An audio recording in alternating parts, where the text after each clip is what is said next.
ترکت فیکم امرین، میں دو باتیں تمہارے پاس چھوڑ کے جا رہا ہوں، ان تمسکتم بہا لن تضلوا بعدی ابدا، اگر تم انہیں پکڑ کے رکھو گے تو میرے بعد آپ لوگ کبھی بھی گمراہ نہیں ہوگے۔ کتابی و سنتی، میری کتاب اور میری زندگی، میری کتاب کو مضبوطی سے تھامو اور میری زندگی کو مضبوطی سے تھامو، تو اللہ کی رحمتیں تم پر ہمیشہ نازل ہوتی رہیں گی۔ جو ہمارے شاعر مشرق رحمہ اللہ نے فرمایا کہ محمد سے وفاتوں نے تو ہم تیرے ہیں، یہ جہاں چیز ہے کیا لوح و قلم تیرے ہیں۔ تو قرآن کی پہلی قسم سورہ نساء میں ہے، فلا وربک لا یؤمنون حتی یحکموک فیما شجر بینہم ثم لا یجدوا فی انفسہم حرجا مما قضیت ویسلموا تسلیما۔ کہ میرے محبوب، مجھے آپ کے رب کی قسم، جب تک یہ آپ کے فیصلوں کو تسلیم نہیں کرتے اور اس کو دل و جان سے تسلیم نہیں کرتے، میں ان کا ایمان قبول نہیں کروں گا۔ تو اس کتاب کو پڑھو، اس کا ترجمہ پڑھو، اپنے نبی کی زندگی پڑھو، ان کی سیرت پڑھو۔ اس کے بغیر تو انسان جانور ہیں، ایک بولتا ہوا جانور ہے اور ایک خاموش جانور ہے۔ اگر یہ دو باتیں کسی کی زندگی میں نہیں ہیں تو اس میں اور جانور میں کوئی فرق نہیں ہے۔ تو اللہ ہمیں اس پہ جمنے کی توفیق دے۔ آج میں نے ایک جگہ آپ کے لیے منتخب کی ہے، اس کی تلاوت تو پیچھے گزر چکی ہے، اب تم سورہ انفال میں پہنچے ہوئے ہیں۔ اللہ تعالیٰ نے دنیا اور آخرت کا اتنا خوبصورت تقابل کیا ہے، موازنہ کیا ہے، دونوں کی تصویر دکھائی ہے۔ دو تصویریں سامنے رکھ دی ہیں، ایک یہ تصویر ہے، ایک یہ تصویر ہے، ان میں سے دیکھ لو کون سی تم نے پسند کرنی ہے۔ میں نے تو تمہارے لیے آخرت پسند کی ہے۔ تو اعوذ باللہ من الشیطان الرجیم، بسم اللہ الرحمن الرحیم۔ زین للناس حب الشہوات من النساء والبنین والقناطیر المقنطرہ من الذہب والفضہ والخیل المسومہ والانعام والحرث ذلک متاع الحیاۃ الدنیا واللہ عندہ حسن المآب۔ پہلے میں صرف ہی آپ کے سامنے بتاتا ہوں۔ تو اللہ تعالیٰ فرماتے ہیں کہ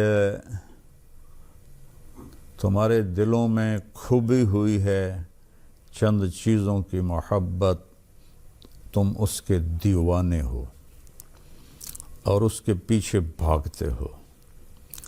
کیا ہے؟ سب سے پہلے کیا ہے؟ عورت، اور عورت کے لیے مرد۔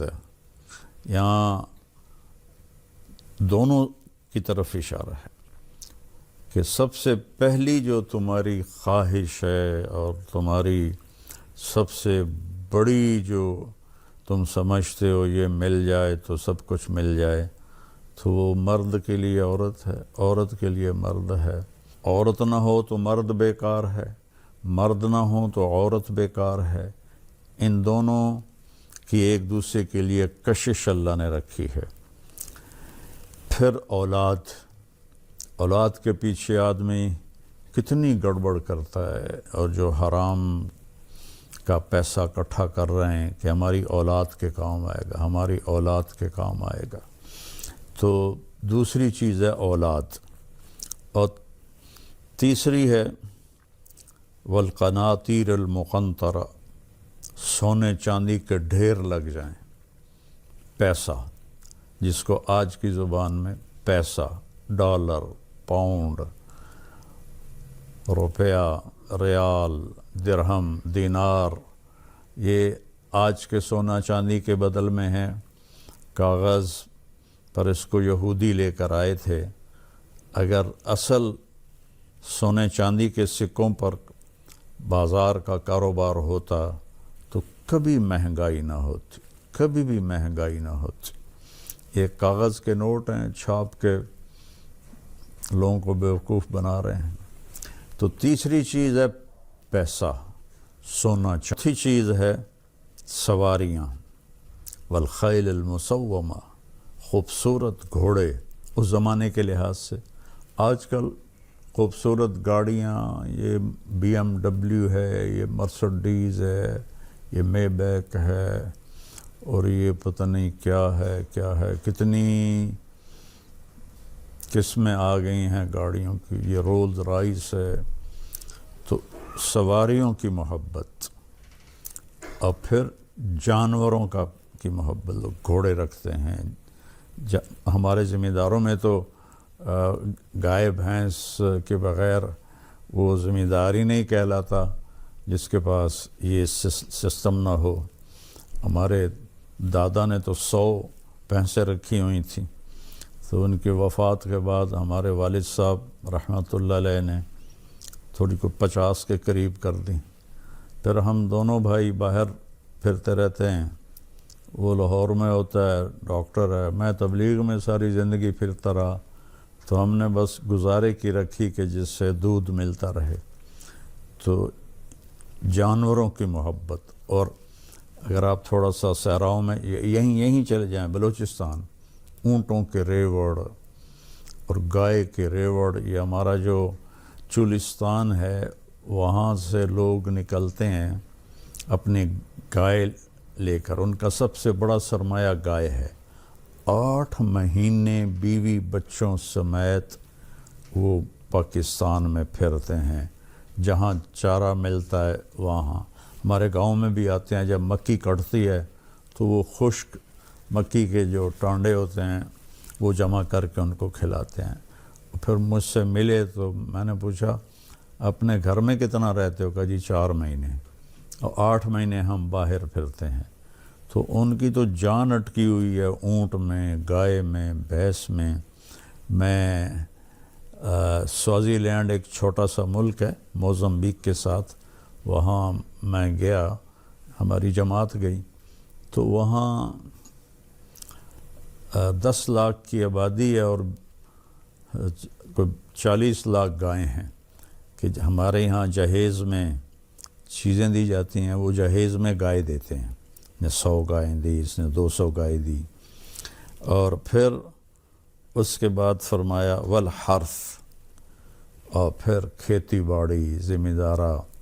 یہ ہم تو نسلوں سے ذمہ دار ہیں، اور کس طرح اس کی محبت دل میں ہے. ہر ایک کو اپنا پیشے سے پیار ہوتا ہے، محبت ہوتی ہے. تو کھیتی کو خاص طور پہ ذکر کیا کہ روٹی کے بغیر ملک نہیں چل سکتا. روٹی کے بغیر، دوسری جنس چاول ہے اس کے بغیر. تو عورتیں، اولاد، دولت، سونا چاندی، سواریاں اعلیٰ درجے کی، جانور اور کھیتی کا تمہارے اندر کھوبی ہوئی ہے ان کی محبت. تو اللہ نے اس پر پھر ایک ہتھوڑا مارا، ذالک متاع الحیات الدنیا. یہ دنیا کی زندگی کا تھوڑا سا سامان ہے. متاع کہتے ہیں، ویسے تو تھوڑی چیز کو متاع کہتے ہیں، لیکن اس کا جو اصل معنی ہے وہ ہے برتنوں کو صاف کرنے کے لیے. آج کل تو وہ فوم کے بنے ہوئے ہیں ڈسٹر، تو اس کے آگے ایک سخت سا لگا ہوتا ہے مٹیریل، اسے صاف کرتے ہیں. ہمارے بچپن میں ایسا ہوتا تھا کہ پرانے کپڑوں کو پھاڑ کر ان کا ایک گول سا گیند بنا لیتے تھے، اس کو ٹاکی کہتے تھے. تو اس سے وہ میری آنکھوں کے سامنے ہے، ہماری ایک ملازمہ تھی چاچی وسائی، وہ سارے برتن صاف کیا کرتی تھی. تو وہ کالا سے ہو جاتا تھا، پھر وہ تبدیل کیا جاتا تھا پوری دنیا کو اللہ نے کہا یہ وہ برتن دھونے والی ٹاکی ہے، برتن دھونے والا یہ وہ فوم ہے، اس کی حیثیت اتنی ہی ہے، تو یا اللہ پھر کوئی اس کا کوئی بدل تو بتا۔ تو اللہ کہتا ہے واللہ عندہ حسن المآب، میرے پاس بہت خوبصورت رہنے کا جہان ہے، میرے پاس انتہائی حسین جہان ہے، اس سے اس کو جتنا بنا لو، جتنا کما لو، مر کے چھوڑنا ہے۔ پہلے بادشاہوں کی 1000 2,000 3,000 باندیاں ہوتی تھیں، اور یہ نواب اودھ جو تھا اس کی، چونکہ وہ شیعہ مذہب سے تھا تو ان کے ہاں متع جائز ہے، تو اس نے نکاح متع میں 500 عورتیں رکھی ہوئی تھیں، 500 200 کلکتے میں اور 300 لکھنؤ میں، اور پھر ان پر پہرے دار لگائے ہوئے تھے کہ کسی اور کی طرف ان کا دھیان نہ ہو، لیکن مر کے سب چھوڑ گئے۔ یہ اس کی بیویاں تھیں۔ اکبر تو بے دین سا ہو گیا تھا، 300 اس کی بیویاں تھیں۔ تو اس طرح آخر چھوڑ کے مر جاتے ہیں، جانور بھی گئے، گھوڑے بھی گئے، مرسڈیز بھی گئی، محل بھی گیا، اولاد بھی گئی، سونا چاندی بھی گیا، سب کو چھوڑ کے چلے گئے۔ تو اللہ کہتا ہے تمہیں ایک ٹھکانہ بتاتا ہوں، قُلْ أُنَبِّئُكُمْ بِخَيْرٍ مِّن ذَلِكُمْ، میں تمہیں اس سے بہتر ٹھکانہ بتاؤں، اس سے بہتر سودا بتاؤں، اس سے اعلیٰ چیز بتاؤں۔ اب یہ غور کریں کہ یہ میں نہیں بول رہا، یہ میرے اللہ کا کلام ہے، میں ترجمہ کر رہا ہوں۔ جس نے دنیا بنائی ہے وہ اس کی حقیقت کو جانتا ہے۔ قُلْ مَتَاعُ الدُّنْيَا قَلِيلٌ وَمَا الْحَيَاةُ الدُّنْيَا إِلَّا مَتَاعُ الْغُرُورِ، یہ سب دھوکے کا نظر آتا لیکن ہے کچھ بھی نہیں۔ اللہ تعالیٰ بخشش فرمائے میرے بیٹے عاصم کی، وہ کہتا تھا بابا آپ تو پڑھتے ہیں کہ دنیا دھوکہ ہے، مجھے اللہ نے دکھا دیا ہے، میں آنکھوں سے دیکھتا ہوں کہ یہ سب کچھ دھوکہ ہے، یہ کچھ بھی نہیں ہے، اس لیے میرا یہاں سے دل اٹھ گیا ہے، میرا رہنے کو جی نہیں چاہتا، میں اللہ سے ملنا چاہتا ہوں، میرے لیے ایک ایک دن مصیبت ہے زندگی کا۔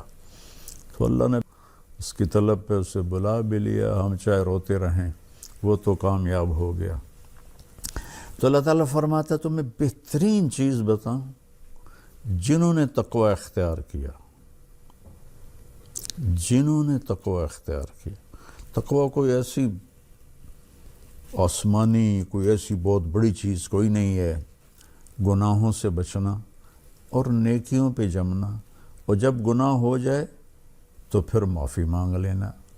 تقوی والوں کی اللہ نے ایک جگہ صفت بیان کی ہے کہ جب ان سے کوئی گناہ ہو جاتا ہے، ایسا نہیں کہ ان سے گناہ ہی نہ ہو، اور تو داڑھی رکھ لئی تے تو کی کر رہے ہیں، وہ بھئی بشر ہے، انسان ہے، کوئی بھی گناہ ہو سکتا ہے، کسی بچی سے ہو سکتا ہے، کسی بچے سے ہو سکتا ہے، کسی عورت سے ہو سکتا ہے، کسی مرد سے ہو سکتا ہے۔ تو اللہ تعالیٰ نے فرمایا میں تمہیں بتاتا ہوں، تقوی کوئی ڈرنے کی چیز نہیں ہے۔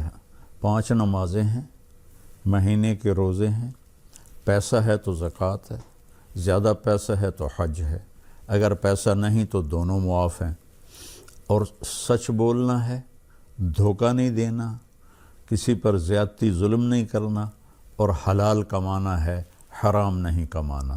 یہ 4-5 چیزیں کا نام تقوی ہے۔ اس میں کوئی کمی آ جائے توبہ کرو، معافی مانگو، اللہ معاف کر دیتا ہے۔ تو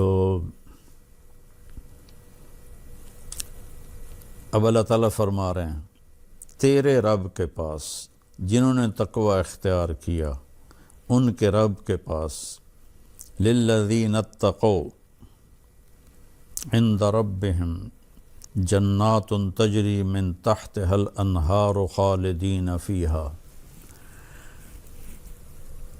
تھوڑے دن میری مان لو، عبدی انت ترید و انا ارید ولا یکون الا ما ارید فان سلمت لی فیما ارید کفیتک فیما ترید۔